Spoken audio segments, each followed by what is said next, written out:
안녕하세요. 찐이쌤입니다. 오늘은 조리직 공무원에 대해서 한번 이야기를 나눠볼까 하는데요. 조리직도 공무원이 있어? 라고 처음 들어보신 분들도 있을 것 같습니다. 네, 조리직 공무원 9급은요, 이제 크게 도교육청에서 이제 채용을 합니다.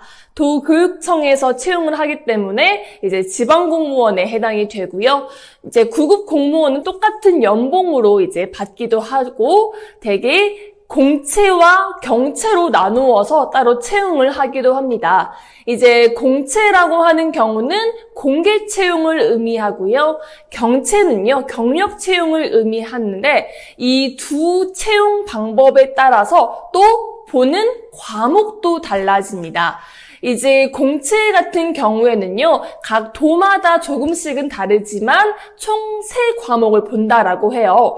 국어, 그리고 한국사, 일반 우리가 공무원 면접은 영어가 들어가는데, 네, 맞습니다. 조리직 공무원은 영어가 아닌 위생관계법규라는 과목이 포함이 되고요. 이제 공채가 아닌 경채 같은 경우에는 2과목의 시험을 보는데요. 첫 번째 사회, 그리고 두 번째는 위생관계 법규로 진행을 합니다. 이제 2020년 도교육청에서는요, 그때마다 지역마다 조금씩은 상이한데요. 조리직 공무원은 아무나 시험 볼 수 있는 것이 아닙니다. 바로 응시 자격을 갖추셔야 하는데요. 이 응시 자격은 자격증 소지자 또는 경력자에 해당된 조리직 공무원 시험을 보실 수가 있는데요. 어떤 자격증이 있어야 하냐면요. 첫 번째는 조리 기능장 자격증입니다. 조리 기능장 자격증. 그리고 두 번째, 조리 산업기사라고 해서 한식, 중식, 일식, 보거 관련해서 자격증이 있으시면 됩니다.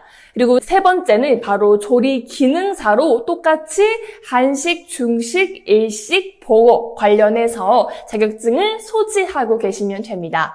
그렇기 때문에 조리직 공무원은 만 18세 이상이라면 그리고 자격증을 소지하고 계신 분들이라면 꼭 도전을 해볼 만한 직종입니다. 실제로 작년 경쟁률을 살펴보면요. 전남 지역 공채 같은 경우에는 15대 1의 경쟁률을 보였고요. 경남 지역의 공채 같은 경우에는 16대 1의 경쟁률을 기록했다라고 합니다. 그리고 또 특성화고 전형도 있기 때문에 우리 고등학생 친구들도 많이 노려볼 법한 그런 과목 중에 하나입니다. 이제 우리 조리직 공무원의 면접을 어떤 유형이 나오는지 크게 궁금해하시는 분들이 있는데요. 우리 조리직도 똑같이 공무원입니다. 이제 공무원이기 때문에 공무원을 준비할 때 제일 중요한 공직관 자체는 꼭 준비를 하셔야 합니다. 어떠한 공무원이 되고 싶은지 공직관은 꼭 정리를 하시고요. 두 번째는 바로 상황 질문입니다. 이제 상황 질문이라고 했을 때는 조리사들과 어떻게 관계를 형성할 것인가, 그리고 영양사나 조리원과 갈등이 생길 때 어떻게 대처하시겠습니까? 라고 물어보는 이런 상황 질문도 있고요. 우리 특성화고 친구들 같은 경우에는 나이가 어린데 어떻게 우리 조리원분들과 소통하시겠습니까? 라는 질문도 많이 나온다라고 합니다. 그리고 세 번째는요, 제일 중요한 위생관계 법규인데요.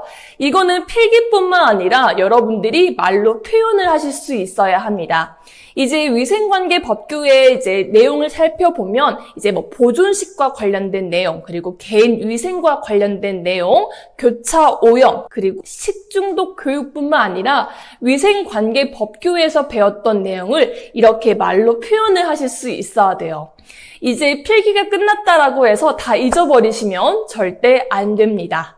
네 번째는 이제 바로 우리 도교육청에 대해서 정확하게 숙지하시는 것이 제일 중요합니다.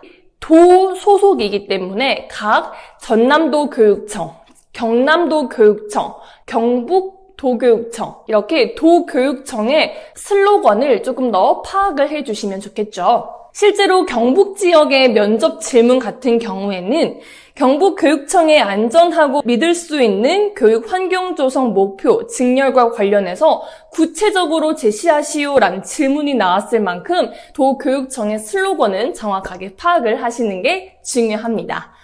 조리직 공무원 면접에 있어서는 똑같은 공무원 면접과 똑같습니다. 하지만 위생관계법규라는 과목이 더 추가가 돼서 이를 잘 설명할 수 있는 전공 질문이 꼭 필수니까요. 필기 끝났다고 방심하지 마시고 꼭 끝까지 노력해서 공부해 주시기 바랍니다.